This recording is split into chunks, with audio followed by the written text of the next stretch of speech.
we arrested Peter Nwachukwu, late Osinachi'S husband. Police, welcome to the news and thank you for tuning in to listen. The police FCT command has disclosed why Peter Nwachukwu, the husband of gospel songbird Osinachi, was arrested. Osinachi, 42 years old, was reported to have died from throat cancer after days on life support. However, soon after, various reports accused her husband of domestic violence. Allegation of constant beating and bullying by the husband went viral, with revelation that Dunamis International Church lead singer was kicked in the chest. She said the husband, Mr. Peter Nwachukwu, hit her with his leg on the chest.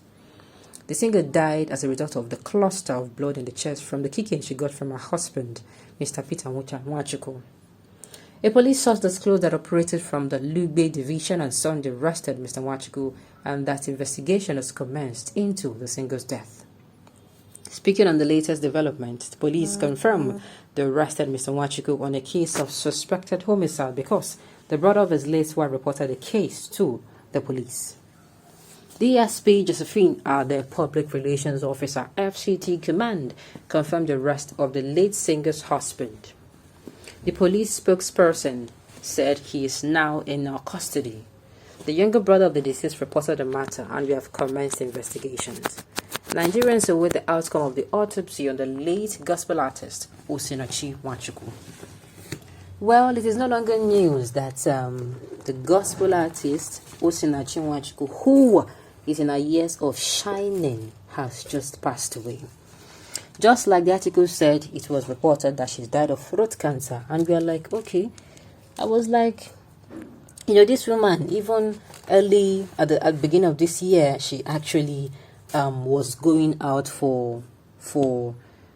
she was being booked for events and she attended and she did her performances were beautiful. I mean, early this year, and this is just, we are still in like just the first month of the second quarter. You listen into the second time, they're telling me somebody that throat cancer.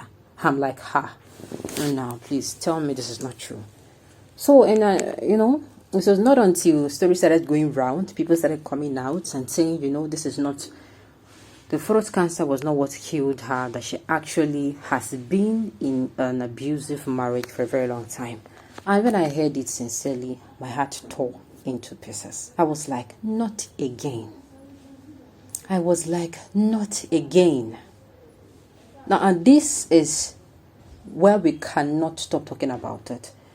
I'm going to have to say this now, no matter how painful it may sound.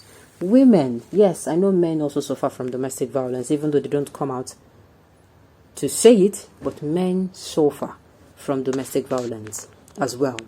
Now, with that being said, women are always at the forefront of, in our culture in Nigeria, women are always at the forefront of bearing the brunt. If that woman had come out and said, oh, this is what is happening in my marriage, people would say, are you serious? A gospel singer coming out to announce to the world. Couldn't she have, do this in a very coded way? Couldn't she have left the husband quietly? Couldn't she, a lot of couldn't you? You'll still blame the singer. If she had made it open, the blame would still be on her. Now, she died in it.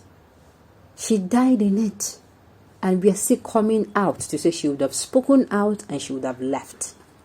And I am also hearing the rumor that this same particular man, her husband, is actually her manager. And I'm asking how?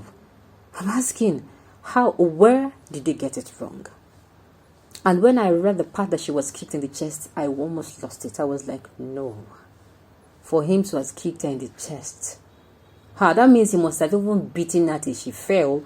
Like a lot of images, I'm a visualative person, so a lot of images have been playing in my head what led to the death of this particular singer. And I've been trying to put it in my head, not even what led to the death, the kind of life she has been made to put up with. Now, this is to you, my dear women and men who are in abusive marriages, who their marriage is now something they endure and not what they enjoy.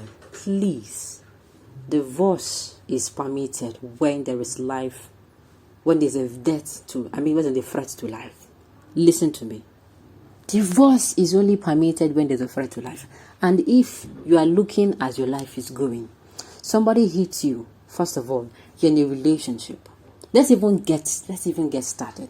There are a lot of people who kind of overlook relationship, even the so-called religious relationship. People who keep themselves till marriage and marry with the bed on the file, they still end up in the hands of domestic spouses, which means that you can, But I want to believe that the signs should have been there. I want to believe. Please, women, this is not the time for you. Love is never enough. You need love. You need common sense. You need somebody who understands you. You need somebody who is teachable, who is tolerant, who is a lot. In fact, I feel marriage should be. I don't expect this to happen in marriage because I want to understand. I want to feel that people don't marry under pressure. If you are still married under pressure in this age and in this generation, then there is something wrong. This is not the time to be married under pressure. This is a kind of gentle reminder to those who are yet to get married. For the singles, please pick your spouses with care. Pick the father of your children with care. And the thing is, it is not only the fact. It is not only the fact that this woman died. Do you know the kind of impact this will have on her children? Are you aware? Are you aware the kind of impact this will have on her children? You feel you're doing good for your children. You want to stay. You want them to experience the love of a father. Meanwhile, your children sees this man hits you. Your children thinks it's the right thing to do. Your boys will grow up treating women the same way.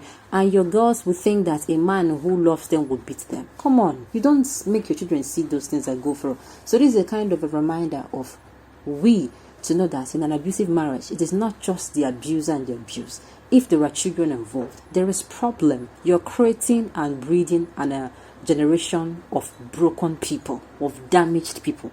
Please, that is why in most marriages today, you start hearing the fact that somebody beats you. And some people will come out and say, if my man does not beat me or quarrel with me, does not love me. We have people who have been so damaged mentally. Okay.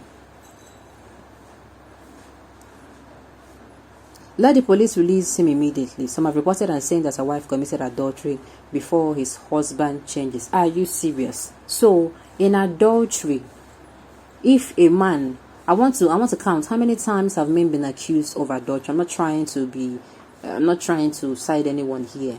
Even if this woman have committed adultery, return her back. There's a pastor that came and said, I think people who are commenting on this, it is better you return this woman back to her husband's house. It's better you tell her you no do again, that you're going to kill her. The same with the woman. It's better you tell the man you disappear. If you feel it's going to trace you, until disappear. And sometimes we have spouses who even trace people. We have people who are really that obsessed about people. In fact, may anything called domestic violence may not locate us or our loved ones. On this note, we've come to the end of the news. We say thank you for tuning in to listen. Until I come your way next time, enjoy the rest of your day.